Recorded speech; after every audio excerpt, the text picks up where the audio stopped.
नमस्कार दोस्तों, इस भी हिंदी कहानी पर आपका फिर से एक बार स्वागत है। आज हम आपके लिए लेकर आए हैं रामायण की सबसे रोमांचक और भयंकर घटना, भाग 16वां, मेघनाथ का प्रतिशोध, ब्रह्मास्त्र की घातक गूंज। यह वह कहानी है जहां अपनी मायावी शक्तियों से सशक्त इंद्रजीत मेघनाथ अपने पिता रावण के लिए एक अंतिम प्रयास करता है। लेकिन क्या मेघनाथ के ब्रह्मास्त्र से श्री राम और लक्ष्मण को राहत मिलेगी? क्या हनुमान की उड़ान संजीवनी बूटी के साथ वापसी युद्ध की दिशा बदल सकती है? इस कहानी में आपको ऐसे मोड़ देखने को मिलेंगे जो आपके दिल को छू जाएंगे। तो अभी से तैयार हो जाइए, क्योंकि यह कहानी आपको पूरे अंत तक जकड़े रखने वाली है। इस भी हिंदी कहानी के साथ आज आपका सफर शुरू होता है। लंका में शोक का साया था। कुंभकर्ण के पतन के साथ ही रावण की शक्ति एक बड़ा आघात झेल चुकी थी, लेकिन अब युद्ध में प्रवेश करने वाला था वह योद्धा जिसे कोई पराजित नहीं कर सकता था, इंद्रजीत। क्या मेघनाथ अपनी मायावी शक्तियों से श्री राम को हराने में सफल होगा? क्या उसका ब्रह्मास्त्र इस युद्ध की दिशा बदल देगा? जानिए इस महाकथा के सबसे रहस्यमय और भयंकर युद्ध की पूरी कहानी। कुंभकर्ण के अंत का समाचार सुनते ही लंका में त्राही त्राही मच गई। राक्षस भयभीत थे। रावण का क्रोध सातवें में आसमान पर था और मंदोदरी विलाप कर रही थी। लेकिन एक योद्धा ऐसा था जिसके भीतर अब केवल प्रतिशोध की ज्वाला धधक रही थी। रावण का सबसे पराक्रमी पुत्र इंद्रजीत मेघनाथ। उसने अपनी तलवार उठाई और लंका के सभी राष्ट्रों को युद्ध के लिए तैयार होने का आदेश दिया। आज मैं अपने चाचा और अपने राज्य का अपमान नहीं सहूंगा।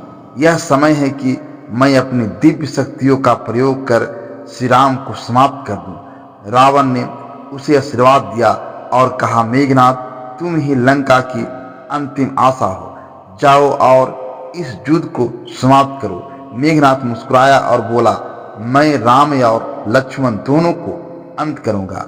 पिता, देखना, आज लंका का इतिहास बदलेगा।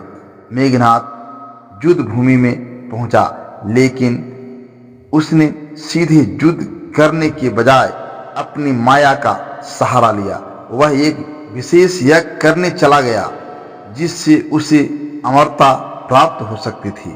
हनुमान को इसका आभास हुआ और वे उसे रोकने के लिए निकल पड़े, लेकिन तब तक मेघनाथ ने अपनी शक्ति प्राप्त कर ली थी।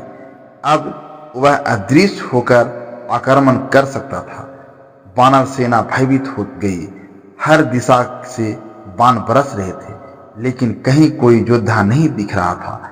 सुग्रीव, अंगद और जामवंत ने कई प्रयास किए, लेकिन किसी को भी मेघनाथ नजर नहीं आ रहा था। मेघनाथ ने देखा कि श्री राम पर सीधा आक्रमण करना कठिन होगा, इसलिए उसने लक्ष्मण को लक्ष्य बनाया।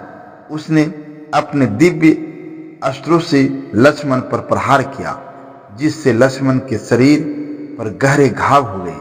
हनुमान ने लक्ष्मण को बचाने के लिए आगे बढ़ने का प्रयास किया, लेकिन तभी मेघनाथ ने अपनी सबसे शक्तिशाली शक्ति का प्रयोग किया, ब्रह्मास्त्र। ब्रह्मास्त्र के प्रहार से लक्ष्मण मूर्छित हो गए और रणभूमि में गिर पड़े। श्री राम ने जब यह दृश्य देखा तो उनका हृदय व्याकुल हो उठा। लक्ष्मण! श्री राम दौड़कर उनके पास पहुंचे, लेकिन लक्ष्मण की सांसें धीमी पड़ रही थी। वानर सेना में शोक की लहर दौड़ गई। हनुमान श्री राम के पास आए और बोले, प्रभु, हमें शीघ्र ही कोई उपाय करना होगा। लक्ष्मण मूर्छित है, लेकिन अभी प्राण बाकी हैं। तभी विभीषण ने कहा, हनुमान, उत्तर दिशा में हिमालय पर एक विशेष औषधि है, संजीवनी बूटी। अगर तुम उसे लेकर आ सको तो लक्ष्मण को जीवन दान मिल सकता है। हनुमान ने बिना समय गंवाए तुरंत आकाश की ओर उड़ान भरी। क्या हनुमान समय पर सजीवन लेकर आ सकेंगे? क्या लक्ष्मण को नया जीवन मिलेगा? अगले भाग में क्या होगा? क्या हनुमान समय पर संजीवनी लेकर आ सकेंगे? क्या रावण की नई योजना इस युद्ध को पलट देगी? क्या श्री राम अपने भाई को पुनः जीवित देख पाएंगे? अगले भाग में होगा लंका का सबसे भयंकर युद्ध, हनुमान की सबसे कठिन परीक्षा, संजीवनी बूटी की खोज, रावण की नई योजना, क्या वह इस युद्ध को पलट सकेगा?